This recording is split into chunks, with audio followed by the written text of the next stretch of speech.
Good afternoon, guys, girls, and non-binary pals, and welcome to another episode of Blether, Thegither, your weekly breakdown of news and politics, coming to you live from the National Studios in Glasgow. So joining me today in the show is Angela Haggerty from Common Space, and one of the Nationalist journalists, Greg Russell, and my name is Stephen, and I'll be looking after the show today. So thank you both for coming in and joining me. And as always, we do want to hear from you throughout the show as well, so please do leave your comments down below. We can see them here, and we will be able to respond to them as we go along. So if you have any questions, or if you like what we're saying or don't like what we're saying, we still want to hear a little bit of feedback from you. So thank you to everyone who does comment, thank you to everyone who watches, and thank you for sharing for those of you who do.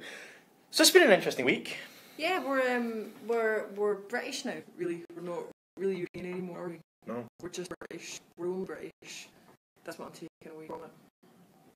Yeah. It's not true, really, but, you know, essentially, that's what it's all about, isn't it? Brexit, taking back control, sovereignty, being British, all that kind of stuff.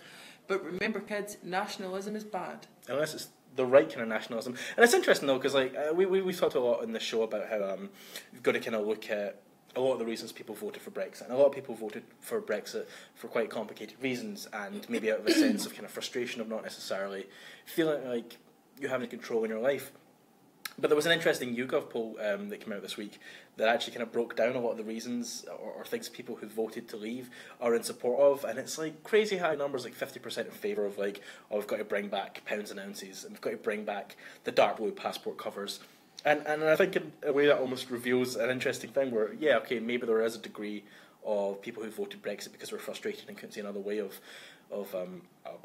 tackling that, but at the same time there's still a substantial amount that maybe just voted Brexit because they're just really keen on bringing back, making Britain great again, that kind of mentality. So, yeah, that'll be interesting to see how things develop over the next 2 years, I guess. Now we're off. It's the Article 50, after Article 50 has been triggered. With 2 years to kind of make a deal and then leave the European Union officially, and arguably Scotland has 2 years as well to make the case for independence if we are going to have a second independence referendum. I mean, Greg, what do you think? You've been kind of following, obviously, everything's been happening since Article 50 was triggered. What do you make of the reaction? The reaction in a lot of quarters is inertia. I mean, people are thinking, God, 2 years of this. We've had the lead-up, which has been over a year, and people are thinking, God, we've got to go through this for over 18 months, 2 years. And I think they're getting tired of it already. I mean, I know I am at times. There are occasions when I sort of waking up and go, yeah, this part's interesting, but overall, the whole thing, it's reminiscent of the first independence referendum campaign, where it dragged on for so long and turned a lot of people away from it, turned them off. So I think it's in danger of happening again, and people are going to be left looking at something that is probably incomplete, incompatible with what we have, and probably not as good as what we have. I think that there's probably some truth to that people switch off from a lot of these campaigns, but it seems to be that right at the end of the campaign is where people always really switch on. So it was the last sort of few weeks and months before, probably more weeks really, before the Scottish independence referendum, that people en masse really sort of sat up and said, right, okay, I need to make this decision, and then start to really look through some of the information that's out there. Most people weren't fully engaged with the process for 2 years. The core campaigners were. Some people were getting into politics as a result, so maybe it was for them. For most people, it's probably not that way. And I think Brexit might be similar, that we get to, the next 2 years is going to be almost nightmarish in how technical it's going to be about EU law, British law, constitutional stuff. I think a lot of people will switch off from that. But once it gets to the point of, right, here is the deal, here is what is on the table, then I think that's when people are going to start to pay more attention, when they see, right, this is the direct impact on our lives and how it might actually translate from this to this and what will be different. That's going to be really relevant for Scotland and whether Scotland gets its independence referendum. But, that's all up in the air. I mean, we had the vote this week in the Scottish Parliament, democratically elected Parliament, voted in favour of asking for the Section 30 order, the legal instrument that allows them to hold a second referendum. And Theresa May says no. So we're in limbo at the moment. We have a Tory government that is refusing to respect the wishes of a democratically elected parliament in Scotland, which really kind of leaves us in no man's land. We're a fairly young parliament. This hasn't happened before. And there's all sorts of talk whether, when we are eventually granted this referendum, is it going to be right after Brexit implementation? Is it going to be a couple of years after Brexit implementation? Is it going to be 5 years after Brexit implementation? Do we need to wait that long to see how it's working out? So this is just, it's getting unbearably complicated. And I think that you're right, Greg, that people just eventually feel like they can't be bothered with it anymore. It becomes really stressful. And I wonder whether this, whether we're going to hear more stories about sort of electoral anxiety coming out, because I think it does start to actually really affect people, this sense of chronic instability in their lives affected by these massive ground-shifting votes. And we know that we're not out the woods yet. Brexit, the process has started. Still 2 years before the end of that, and then another referendum, possibly changes in Northern Ireland, and God knows what might happen in Wales next, if it's happening everywhere else. It's, I find it stressful even just to think about the sheer magnitude of what lies ahead of us all. Yeah, I think you're right if we're talking about this whole people being tired of it, because if anything, the independence referendum campaign was the argument of what an independent Scotland would look like all the way up into the vote. Whereas for Brexit, we're kind of doing it this opposite way. We've had the vote, and now we're arguing about what it's actually going to be. Yeah. And actually, even seen that over in Ireland, there's demonstrations at the moment about no hard border and is it going to be a reunified Ireland? And it's like, why are we having this conversation now when it's already way underway? We've done it in the wrong order. Do you think if David Cameron had made that referendum campaign period longer than, remember the Brexit campaign period was only weeks, wasn't it? 6 weeks. 6 weeks. Right. Scottish independence referendum was 2 years. Do you think that Remain would have won it if he'd had longer to actually explain this stuff to people? Or do you think 6 weeks was ever going to be enough? No, I think what happened with Brexit is people actually voted on something they didn't know about. They were being presented with something, Brexit, but with no detail. At least in the Scottish independence referendum campaign, they were given not all the detail that they needed, but most of it. Whereas in Brexit, they had nothing at all. So people were voting blind. Mm-hmm. And I think that was a very bad thing. That's interesting you say that, because I've heard this idea that, because people have made this comparison before, that the Brexiteers had no plan, which is so irresponsible. You could say what you like about Scottish independence, but at least the SNP produced this white paper, an extensive white paper. But other people have said that actually that might be the problem, because the independence campaign then opened itself up to mega scrutiny of everything that was in that paper, and there's a lot to scrutinise. You could look through it and pick out the holes and say, well, you've said this, but how are you going to implement that? How does that actually work? The Brexiteers gave them nothing. There was no plan to scrutinise. So it all just became about sound bites and about PR and about driving home messages and playing, let's face it, on a lot of people's fears. And that seemed to be the successful campaign. As frustrating as that is, that seems to be the way that it's worked out. I think what's happened, though, is especially when we're going to have an overlap between Brexit and the next Indie Ref. And I think what's happened is that Theresa May and Nicola Sturgeon have both been backed into corners by policy. Mm-hmm. Theresa May had to go through with Brexit. Nobody expected her, I think, to say, oh yes, you can have another independence referendum. But she was backed into a corner, and Nicola Sturgeon likewise, saying she was in a corner because there was a material change in circumstance. Mm-hmm. So she couldn't go back on that. Now, I'm not entirely sure that this is the right, or 18 months will be the right time to have a referendum. And I think it's a very, very big gamble for Nicola Sturgeon, because this could potentially end her political career. Mm-hmm. If she goes into a referendum and loses, I think her political career will be finished. Mm-hmm. Yeah, I think I agree as well, because I know a lot of people are saying that this is political opportunism from the SNP to just have another referendum. But I think if anyone's really being honest, the SNP don't want it just now. They wanted more time, as did a lot of people who were kind of looking at the long campaign, a longer period of time between the last one to the next one, to keep making that case and to keep trying to see the poll numbers go in the direction that they want to. I don't think anyone was really wanting another one so soon afterwards.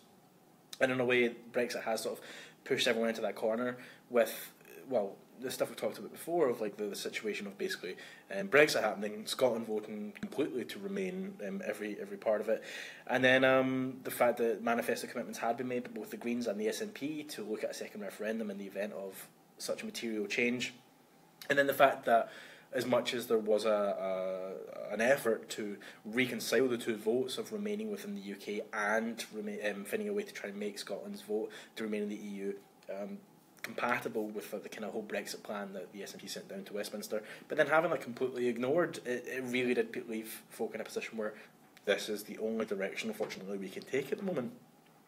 And it's interesting as well that this week Kezia Dugdale actually has written to the Prime Minister now requesting a separate deal for Scotland, which, to be a little bit harsh possibly, is that, you know, when First Minister's already done it and been rejected, and then Scottish Labour sort of like coming late to the party again and be like, oh, Scottish Labour, isn't it? Just show up with the same thing someone else did, but like 2 months later.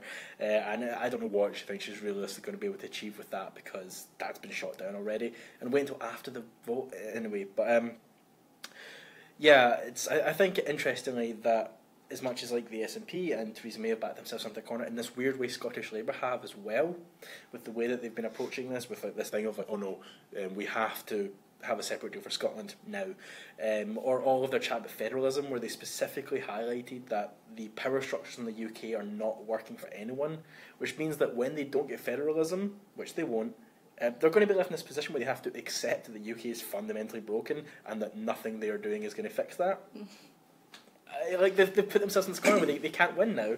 They can't win now. Brexit is just going to wreck all of this. Yeah, but I mean, something very familiar about Brexit, because now we're being promised, the devolved assemblies are being promised more powers. Where have you had that before? I mean, do you believe it? I don't. I heard it before in the last Indie Ref. I didn't believe it then. I don't believe it this time. And I think, if anything, the devolved assemblies will be weakened through Brexit. Labour, I can't even really remember what Jeremy Corbyn said in response to Theresa May when she made her Article 50 speech. It just doesn't really seem to cut through in any really serious way. And I know, yeah, if you're a political geek and you watch these things, it might be different, but I mean, for the kind of general public, I don't think that anything that Labour is doing right now is resonating at all. It's still not finding a position. But interestingly, is that the Lib Dems, I think, are having a little bit of a growth spurt at the moment in England. Not so much in Scotland, because the Lib Dem position in Scotland is the same as Scottish Labour, actually, you know, to independence and federalism, but without any plan really for that. So, but south of the border, Tim Farron's certainly kind of set himself up as the voice of Remain, hasn't he?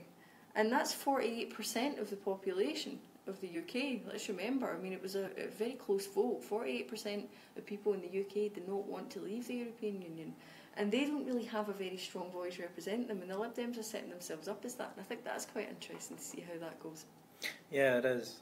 But I can see why it would be the Lib Dems, because I understand why a lot of people in England are maybe looking around for what party could represent that voice. Yeah. And as much as the Greens are, of course, a pro-European party, they do have a smaller vote share, and certainly they've only got one MP. At least in Scotland, everyone kind of has the option of the Greens or the SNP, so I can see why the Lib Dems aren't necessarily being buoyed here, because there are, in my opinion, more feasible options. I think the constitutional question, again, just seems to strangle things in Scotland. And Willie Rennie doesn't seem to be making much headway in carving out a space specifically for the Scottish Liberal Democrats within all that yet. You still sort of feel a little bit like they're bundled with Scottish Labour in terms of position. But south of the border, it definitely feels really quite different. And it's just interesting, given that the Lib Dems appear to have been destroyed by the coalition government, and nobody could see any way back for the Lib Dems. But they are, you know, they are becoming the voice of a substantial number of people who still don't want to go, and that's maybe a little slightly interesting development. I mean, they're not becoming a, you know, it's not a huge spurt in growth necessarily, but I definitely seem to be hearing a lot more of them than I do Jeremy Corbyn these days when it comes to an actual opposition voice to the government. It's just they are certainly coming across as stronger, I think, in terms of messaging and getting across. Corbyn's still just really lacks in leadership. When the Lib Dems were in coalition, I remember saying to Willie Rennie, this is going to come back and haunt you for years. I mean, you will never be as strong as you were in Scotland before the coalition. And he was, Willie's very buoyant. No, fine. And, of course, they did. I mean, they went into meltdown in every election since. So they're unelectable in Scotland. If you look at Labour, Jeremy Corbyn, very nice man, not a great leader. I mean, he's not great leadership material. And he has been hounded by a parliamentary Labour Party, which should have been sacked long ago for trying to overthrow the will of the membership. Let's remember they made their big move in the coup the day after the vote, the Brexit vote. Right, a terrible idea. Ended up dominating the news right after Britain had voted to leave the European Union. What were we talking about? Jeremy Corbyn as leader of the Labour Party. It's incredible. No, I think that was another massive misstep from the Labour Party there of trying to make everything about them at a point where they really could have capitalised on the fact that 48% of the country just voted to remain in the EU, was just staring down that barrel, and then they just make it into like, let's get rid of Jeremy Corbyn instead of trying to capitalise on all of that. Like, what would have actually probably been an exceptionally good period of time for them if they'd handled it correctly, but absolutely messed that up. There's an element of them, they keep coming back, I think, the anti-Corbynites, whatever it is that we call everyone involved in this saga now. But they keep, they've done all they could to restrict him from doing his job, using every channel that they could, and they keep coming back now to say, see, we told you he couldn't do his job. And well, maybe if you let him do his job, then he would be able to do it. But he's so constantly fighting you to get on with the job, it's pretty much impossible. But that said, when you see Corbyn in action, he just doesn't have that leadership pull about him. So there is an element of truth in saying that, maybe he's not the right person to lead the party. But that was always about the battle for the soul of the Labour Party, what happened internally with Corbyn and the rest. So I think Corbyn's crowd will still see it as important as that they won that, but it has completely distracted them from the issue of Brexit, I think, and that's such a failing right now because we've got the Great Repeal Bill today as well being published. The Tories essentially have access to as much power as they want right now. Very little opposition or scrutiny stopping that. Who's going to provide that? Yeah. And there's a great danger for the SNP in all this as well, because in Parliament they're the most effective opposition party.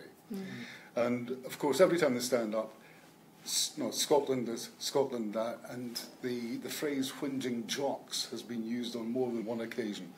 But we're falling into that trap because, the whole ethos of the SNP is an independent Scotland, so what do they expect? But we have fallen into that trap to an extent, and I think you'll hear a lot more about whinging jocks in the Brexit discussions. What do you think Same with Ramoners, like this, almost just way to sort of disparage what's actually being said and turning it into a daft wee dismissal, and it's quite an effective way of them just brushing off criticism right now, or brushing off the fact that, like you say, at the moment Scottish MPs are the sort of really kind of meaty opposition in Westminster at the moment, but kind of dismissing it with this sort of term. But what's amazing is that we have 45% of the population in Scotland voted yes, and that's considered to be a movement, a big movement of people that will not just go away, that changes the nature of the country itself, almost changes the politics of it, changes so much of it. But more people voted throughout the whole of the UK, 48%, to remain in the EU. And those people are now dismissed on national television programmes sometimes. Jacob Rees-Mogg, the Conservative MP, was on Question Time just the other week, and he made a reference to Ramoners. To dismiss 48% of the population of your country as a Ramoner because they voted a different way, I think that's really worrying. I think that gives an indication of apparent contempt with which some Brexiteers see Remain voters. So I think it is really, Scotland's question is in some ways almost separate as well, because we have our own decision to make here. But I think in England, in Westminster, it's really vital for that 48% of people that they have a strong opposition that can represent their voice. I don't think Labour can do it. Do you think the Lib Dems? Do you think they're going to rise to the challenge? Because if they don't, what do we have? Well, they're getting airtime on Question Time, so that's a start. But you know who else is on tonight? Is it Ruth. Oh, it's Ruth. It's I was Ruth going to go with again, Nigel Farage because he's such a they have staple of the Paul show. Nuttall. No, Nigel's in the States, I think, isn't he? Or he's lining up his Is next he an job with immigrant Trump. Migrant. Quite possibly. Expat. He's gone there for work. Expat. That's the Expat. word. Right. Expat. But there was a picture of him doing the rounds on social media, sitting in a bar in Westminster with a pint. Surprise, surprise. But that's Nigel Farage. That's the working class. That's what we do. We sit in bars with a pint. But it's interesting again. This how UKIP still are getting time on Question Time, despite the fact they don't even have any MPs anymore. Well, Paul Nuttall's an MEP, so Right, that okay. would be the justification. I suppose, but I mean, then again, how do you justify all the previous time though, and how they've Exactly, had substantially yeah. more representation in other parties, such as the Green Party, who also have one MP, actually now have more MPs than UKIP, obviously, and yet still are not getting even nearly as much coverage. Well, it might be as they are as a that party. tonight is the point at which they again ask UKIP, right enough they have asked us before, what is the point of you now? You have no MPs, you are an MEP, you're about to be out of a job and you've got Brexit, so what is the point? The pension's good. But coming back again a little bit to Article 50 being triggered, one of the things I quite enjoyed was so Donald Tusk, he gets the envelope and kind of says, we miss you already. And then Scotland's response kind of was triggered a little bit by you, Angela. That's right, yeah. So you tweeted out that letter's mine. I know, my work's done. I think I'm going to quit my job, quit Twitter, because I'm never going to top this. Front page of the National, no less. Yeah, I just put out a tweet just shortly after it had become official breaking that the letter had been delivered, just thinking this doesn't feel right. I'm just going to put out a retweet. I should do all the time on Twitter, and you maybe get a few retweets and a few likes, and you have a wee chat with a couple of people, and then it disappears into the cyber world. But no, this one seemed to take off. The cyber world. And what was it that I said? Dear Donald Tusk, I am Scottish and I am European.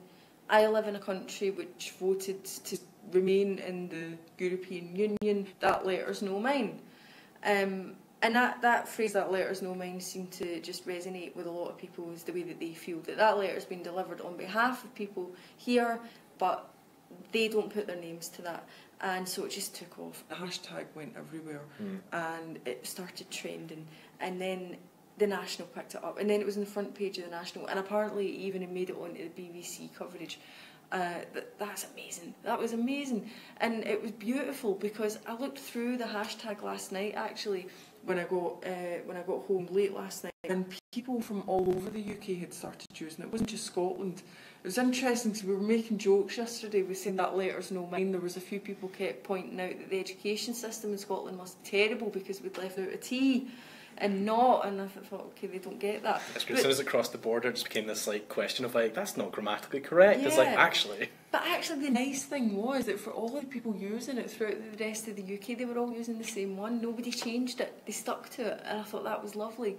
And there were people saying, I'm Scottish, or I'm English, or I'm European, and my kids were born here, my wife was born there, my sister lives here. Please don't make us leave. We want to stay. We're sorry. People with little heartbroken emojis and all the rest of it. But it was really heartfelt. Really just 140 characters, but there was some real feeling in it. And you got a little bit choked up reading some of it because it was really like some people saying, I really don't want to do this. I'm heartbroken. And the other interesting thing was that it didn't get infiltrated by trolling, which is almost incredible these days on Twitter. It seemed to be louder than that. It was over and above any of the negativity, and I don't really know how that happened because you expect everything to become a fight on Twitter, and that didn't seem to happen with that. It was amazing. So I think that reflected that, people have been in shock since the Brexit vote. I think, the Remain voters, I think, have been in real shock that it happened because nobody thought it was going to happen. But now that we're nearly a year down the road, I think people are starting to feel a little bit more like, wait a minute, I've still got a voice here, I've still got a say, and I should be heard. And 48% is a hell of a lot of people, and 52% of people voting on something that they didn't really understand. That's leading us into danger. So I don't know how clear cut actually the path ahead is going to be in terms of public opinion. That remains to be seen.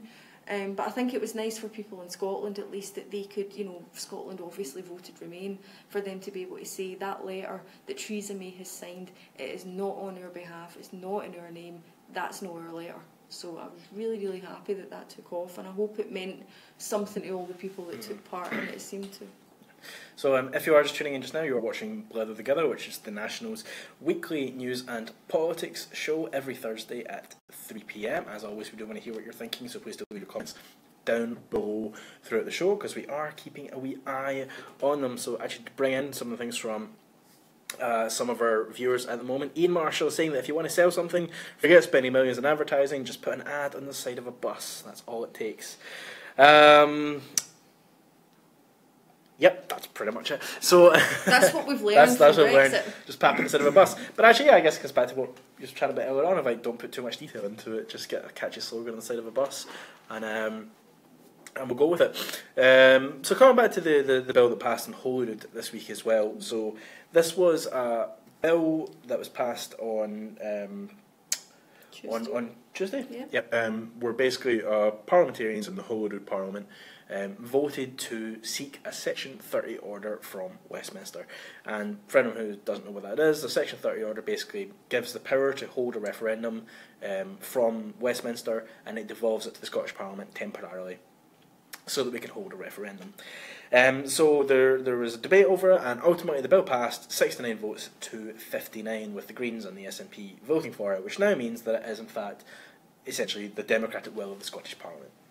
Which was voted in by the Scottish people. Which was voted in by the Scottish people, with the majority parties both being voted in on a manifesto that pledged that there would be a second referendum. Any chat about there not being a mandate is just nonsense. It's very much a strong mandate to have held not only this vote in the Scottish Parliament, but to have followed through and to have voted in support of having those powers devolved to the Scottish Parliament so that another referendum could be held.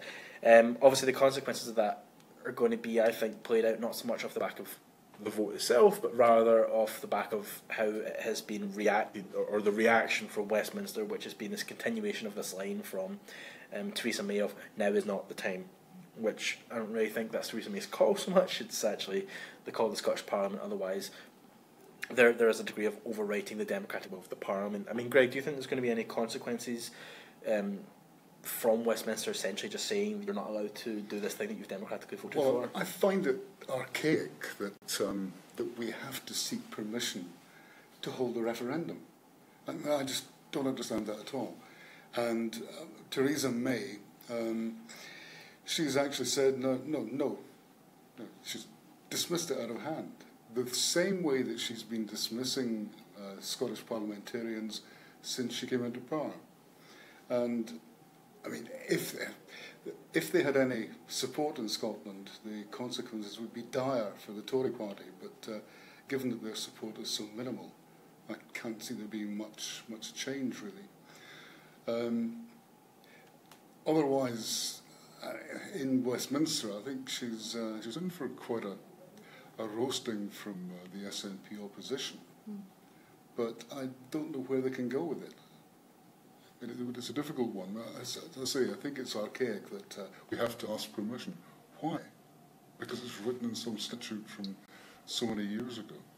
Well, specifically a statute that we're trying to leave.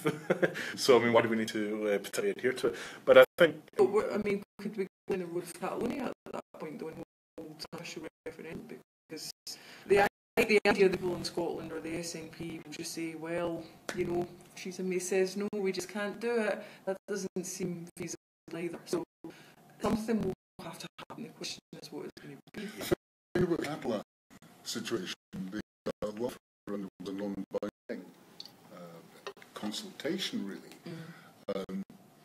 And if we go along a similar route, is that really going to do any good? Because you may get people coming out to vote, others stay at home because it doesn't have any effect. So you really mobilise our movement and our youth to get them to I think people turn out. I think people are a bit uncomfortable talking about it, actually, I find.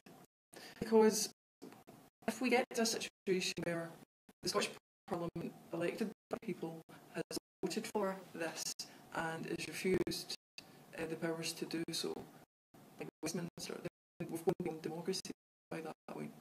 And I don't, there's no way they can look at that. If Theresa May is overruled of the Scottish Parliament, then it ends at bliss in that matter. And this is obviously such a live issue in Scotland that you can't do it with consequence. You just can't without consequence. So we have to accept that there will be consequence and that we can move past democracy. And it's at that point that we'll start to get about what that actually means. That is into territory that nobody wants to get to. And I think that there's a kind of uneasiness actually about really thinking about that, which makes everyone kind of stop short a little bit about what the consequences will be, about where that will actually lead us. Yeah. But it's dangerous. It is very, very dangerous to do that. And I feel that the Tories are the ones with the power to take it in that direction. Scotland's made its point. It's made its will clear. It is now up to the Tories to decide whether the route is democracy or it is not democracy. And at the moment, Ruth Davidson, David Maddell and Theresa May seem to be presenting a united front that they will tell the Scottish Parliament when they can do it, if they can do it. And I don't think that long term that's going to play well at all. I think it's very foolish to ignore. Remember that in Westminster, I don't think still that Tories there understand what happened in Scotland in the independence referendum. Ruth Davidson should know better, I think, than to stand there with David Maddell. I don't think Tories in Westminster care. But I don't think they understand it, and that might mislead them to think that it's going to be easier to deny things in Scotland than it actually will be. But all it's going to do really is show that, I mean, if the Tories keep talking about this concept of like a united kingdom and a united Britain, and about putting this whole idea of like devolved and local powers out there, but then we'll actually just deny the Scottish Parliament the right to follow through on something that is voted on, it's going to show the United Kingdom to be a sham. Mm-hmm. Especially since so much of the chat from the last referendum was all about this idea of a union of equal nations. Oh, how far away that feels now. It does, but I mean, it's basically revealed that to be a sham if it wasn't already gone. This very specifically, I think, is essentially the nail in the coffin of that argument. It's gone. Because any pretext of the Scottish Parliament being the most powerful devolved nation in the world, as they kept repeating, is over. The second that they just step in and say, no, you don't get to have that just now. And I'm frustrated as well about like seeing what the next steps are, because I understand the arguments behind holding like a consultative referendum, with non-binding outcomes like the Catalans. But the problem with that is, ultimately, like you say, Greg, people might not necessarily come out to vote for it because they don't necessarily see it of having any context. And more than that as well, if there is this argument about joining the European Union, and this argument that keeps popping up about Spain blocking Scotland's entry, I mean, that's nonsense. That's been shown repeatedly. It doesn't stand up to scrutiny, because there are differences between the Catalan movements and the Scottish movements. And the reason Spain, or rather has been dragged into it, is the idea that Scotland going independent and joining Europe will give the Catalans the kind of like oomph that they need to see that through. So the argument goes, Spain will block Scotland. However, realistically, that argument is actually more that if Scotland holds an unconstitutional or illegal referendum and then gets to join the EU, much like Catalan has done, that's when Spain's going to step in and say no. If Scotland does it legally and through the structures that are already in place, they will not stand in the way, because they're saying to Catalan, you need to do this legally through the structures that are already in place. So if we do go through a consultative, am I saying that word right? Yeah. Referendum, yeah, okay, and then get that and then use that as an excuse to just go, I can see there'd be more of an issue of us then getting into the European Union afterwards. So I personally don't think that is the right route to take. But then again, I don't know what is. Exactly. I think we're all a little bit stumped about what happens after that point. And the politicians are certainly not talking about that yet. Nicola Sturgeon's pretty rigid on the kind of messaging that she's using, as is all of the SNP. It's going to probably be, you know, a year down the line, getting towards 2 years down the line, where we find out how rigid these positions actually are, and then we're going to have to start thinking about what happens next. But I really think it's very, very dangerous for the Tories to pursue that path. The thing about Europe, though, is it's run by France and Germany. And if Spain turned around and said, no, France and Germany, if they wanted Scotland to come in, which by all accounts they do, France and Germany would make some concessions to Spain over Catalonia. I don't know what they'll be, but they would make some concession to Spain to enable Scotland to come in. And we would be in. Yeah. But off the back of the argument of Spain, there's been an interesting thing that I've noticed with the argument about independence, and something I think that we actually do need to address as a movement, is that one of the things I keep seeing in terms of the argument against Scotland becoming an independent country is the same arguments as from 2 years ago of Spain's going to block you, even though if you've been paying attention to the news that's not the case, or the EU will never take you, even again if you've been paying attention, not the case. You'll have to take the euro. All of these same arguments from 2 years ago are constantly thrown out there, and the news has moved on a lot since then. But I think that there's an issue where a lot of people who are actively campaigning for no aren't bothering to kind of keep up on these issues. Like, they have no drive to keep up on them because as far as they're concerned, it's settled. And meanwhile, yes, activists are kind of like keeping up on all this news and holding on to every little new piece of information that comes out to continue building the case for independence. There seems to be almost like a lack of engagement from no activists to keep up on developments, and that's why we keep seeing these same arguments coming out over and over again and being shot down over and over again. I think the Yes Movement faces a challenge of trying to engage people into a debate who at the moment aren't willing to engage and aren't even willing to be challenged in those old ideas that they've kind of put into stone in their brain of like, here's a solid shoot down of the argument for independence. Well, I think that's part of the reason why some of the no campaigners do tend to just keep trotting out the same thing, because they know that it already has been successful. It's an idea of repeat messaging, just keep saying the same things, and you know, like the Brexit stuff, it doesn't matter whether really it's quite inaccurate now. It doesn't matter whether you know better. If it works, then it works, and that's all that matters. That's how some sort of really kind of slick campaigning types will see it: win at all costs, rather than win with a bit of honesty and integrity. So you have to be aware of that. But we're getting a rebranded Better Together coming out soon, aren't we? So that might be when we start to see the development of some of the arguments. But the independence campaign, as you said, yeah, it's very good at keeping up with things. It's not very good, I don't think, at messaging properly. And it's been two fantastic pieces published on Common Space this week by Common Meal staff, Robin McAlpine today and Ben Ray, he's the head of policy there, a day or two ago, both dealing with the deficit in GERS, right? This is a hot topic among the indie movement because these are the things that people need answers on, right? Now, these articles are fabulous, they're fantastic, they're great, really detailed, lots of examples, really great stuff. But you know, the idea that you're going to turn up at someone's door with this article and say, right, here's how it works, here's how the economy works, don't worry about GERS, here, let's talk about trade. You know, you have to find a way of taking that information and making it digestible. You know, you need to turn thousands and thousands of words into 10 words somehow. You need to make it that soundbite. And that's why I think the indie movement is possibly not as good even now as the Better Together movement, who will continue.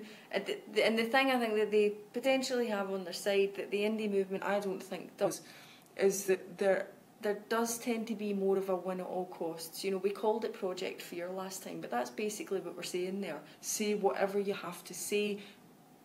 Brilliant if it frightens people because that's more effective, because that's how you're going to win. The independence movement comes from a very different direction. It's all about hope and vision, right? So you don't have that conflict all the time, that fear factor. It's harder to get your winning message across. You've got to make your winning message so incredibly attractive to win, to beat that other side. That makes it a lot harder. As I think the indie movement's got a lot of work to do here. Yeah, we can poke holes in Better Together all you like, all day long we can do it. Doesn't matter if it means that they're more effective with their messaging. We need a secret weapon. What's that going to be? Well, I don't know, but they've got Gordon Brown. He's in his box. He's ready to come out. But they've already He's already popped out, yeah. But he's gone back into his box now. Yeah. So you just come back out again, So 6 months down the line. Yeah, I saw on People Twitter already here. Annie Wells' name being floated around That's the secret one. as some key figure within a new Better Together campaign. I don't know if there's anything in that. I meant to go back and see if I could find out a bit more, but I thought that was interesting because Annie Wells, she's this Scottish Conservative MSP just voted in. Doesn't come from a political background. Worked in Marks and Spencers, I think, before. Like on the checkout, worked in Marks and Spencers, not senior executive Marks and Spencers.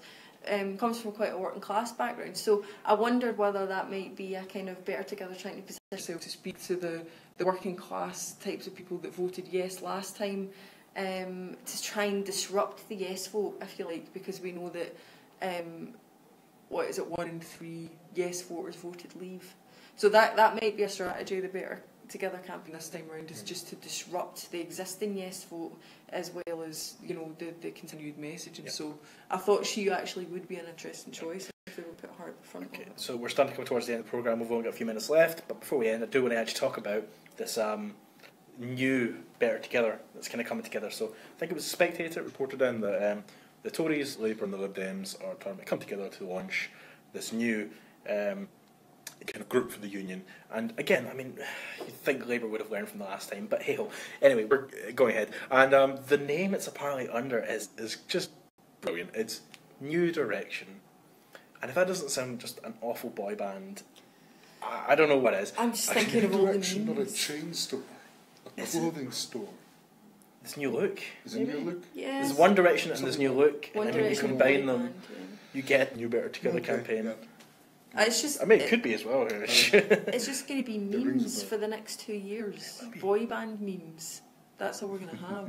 But then I'm thinking, is that good actually? Have they played a blinder? Because that's just going to increase their exposure all the more. Yeah, they're playing a Willy Rennie. Of just like, oh, look how cuddly we are and we're friendly. Here I am going down a slide. Forget about that tuition fees issue. I'm on a slide! Forget about the pig in the background. Yeah, and I think that's similar to the Ruth Davidson approach as well. She's very, very good with the journalists, very good in front of a camera, does all these daft little stunts. And then you sort of notice somewhere along the line that there's been very little, nearer towards zero scrutiny of the Scottish Conservatives as a proper political party. No, they certainly don't get scrutinised the way that the SNP do. Now, I know they're not in power, they're the opposition, but still, they are elected politicians. There needs to be scrutiny of what they're saying. Do their plans stand up?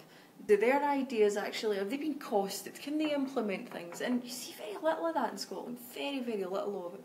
So yeah, that seems to be the way that they've got around scrutiny. There's been this sort of PR-y thing. Willie Rennie's great at it. But I mean, if it is a New Direction, I think it's going to be one thing that we're going to see in name alone, because it already seems like they're going to be rerunning the same arguments from the last time, and they're going to go down the route of, but what about more powers, which is what we've already heard before. You might just be being optimistic though there, Stephen. Because yes, New Direction's going to be terrible. They're going to want they might be better than that. They might be quite slick. I think the indie movement needs to be just ready to go. Paying attention, getting prepared. I'm not waiting with bated breath. You never know. But then, if the indie movement at least over-prepares, that's not a bad thing. But, I mean, Better Together last time, we could talk about now and still we could mock it mercilessly. There were so many opportunities, but it still won. So, we have to learn a lesson, I suppose. And on that thought, we'll bring the show to an end. I'm just saying be prepared. Yeah. And it's not a bad piece of advice at all. So thank you very much for everyone who tuned in to watch. Thank you for everyone who commented and took part. And thank you to both of my guests for coming in this week. We will be back again next Thursday at 3 p.m, where we'll be talking about everything that happens between now and then. So the next episode of Blether Together, your weekly breakdown of news and politics from the National, will be available on the Facebook page. Then, however, if you are interested, we also now have an official podcast for this show, which maybe is where you're listening to it right now. Who knows? It's on iTunes, just on the Blether Together. You can subscribe, and then you'll get the show downloaded into your whatever app you use to keep track of podcasts every week automatically. So please do go ahead and do that as well. Other than that, you can catch us on Facebook. So thank you very much for tuning in, and we'll see you all again next week.